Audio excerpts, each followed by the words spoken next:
Assalamualaikum warahmatullahi wabarakatuh. Okay, saya Azhar bin Rabu. Hari ini saya akan buat perkongsian mengenai pengenalan kepada UBBL 1984 pindaan 2021 lah. Okay. So untuk pindaan yang terbaru ni 2021 uh, kita boleh lihat bahagian ada beberapa penambahan lah. Okay, beberapa penambahan kepada struktur UBBL yang asal. Right? Okay, so secara umumnya UBBL ni dia ada 9 bahagian, masih sama. Okay, untuk pindaan 2021 ni sudah ada 11 jadual. Okay, so bahagian 7, bahagian 8 sama lagi. Keperluan pasif untuk bahagian 7 dan bahagian 8 adalah keperluan aktif. Okay, secara umumnya sudah ada beberapa kali pindaan lah UBL 1984 ni, iaitu pada tahun 91, 2007, 2011, 2012 dan yang terbaru 2021. Okey. So kalau kita tengok apa pindaan yang dibuat sebenarnya. Okey, so pada 91 ni kita tengok pindaan dia related dengan keperluan OKU. Okey, pada 2007 pengenalan kepada CCC lah. Okay, Certificate of Completion and Compliance. Okay, sebelum tahun 2007 ni kita biasa dengar term CF lah. Okay, ataupun CFO. Alright. So pada 2011 ada pindaan mengenai communication. Okay, dan pada 2012 ada pindaan lagi. Masa ni dikonsider sebagai total amendment lah. Okay, dan yang terbaru sekali pindaan yang terakhir adalah yang untuk 2021. Okay. Okay. Untuk pindaan yang terkini iaitu pindaan 2021 terdapat 50 amendment untuk keperluan pasif. Okay. Maksudnya bahagian 7 lah. Okay. Dan 36 amendment untuk bahagian 8 sistem aktif. Alright. So ada satu lagi tambahan jadual baru. Okay, untuk keperluan hospital lah.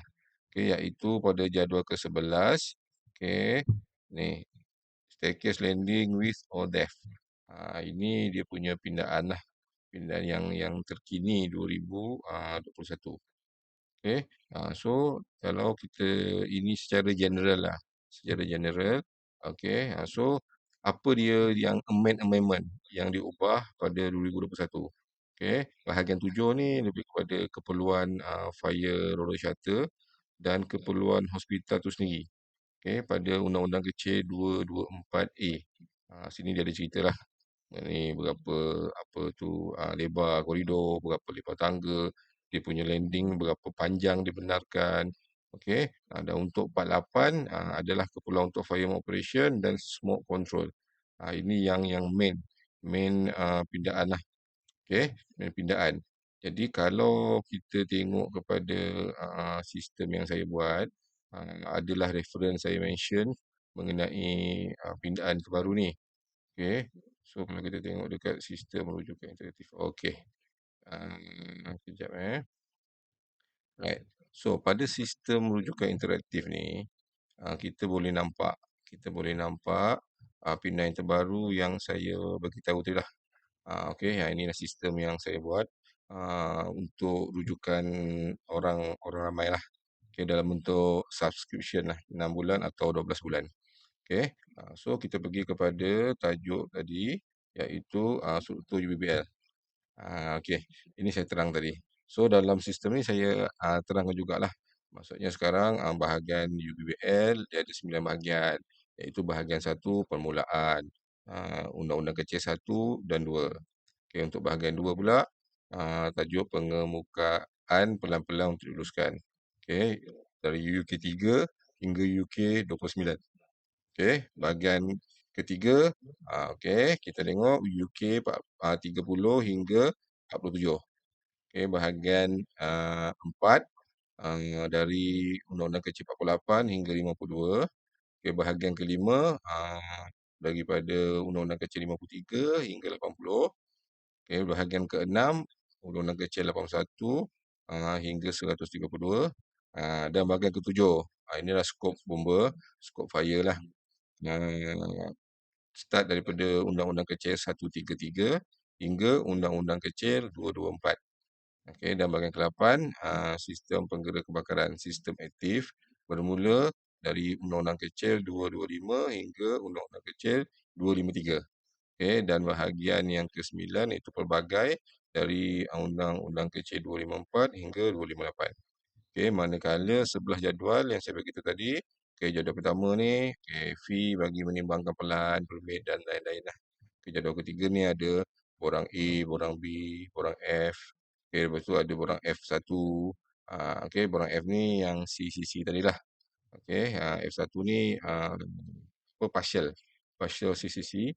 Okey, dan dia consist of, in order nak dapat borang F atau F1 ni, dia kena complete G1 sampai G21.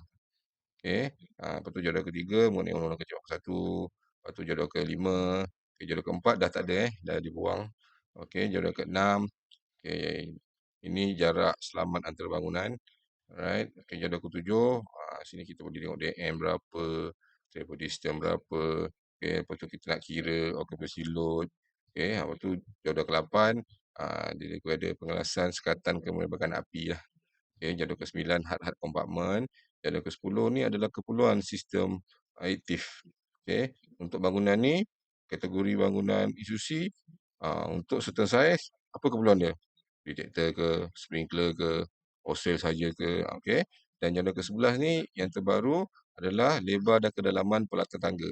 Okey, jadual ke-11 ni purposely untuk keperluan hospital lah. Okey, ini secara general struktur UBBL. Okey, pindaan yang terbaru 2021. Alright, okey, insya-Allah di lain sesi nanti saya akan share untuk topik-topik lain. Okey, sekian saja untuk kali ini. Terima kasih. Assalamualaikum.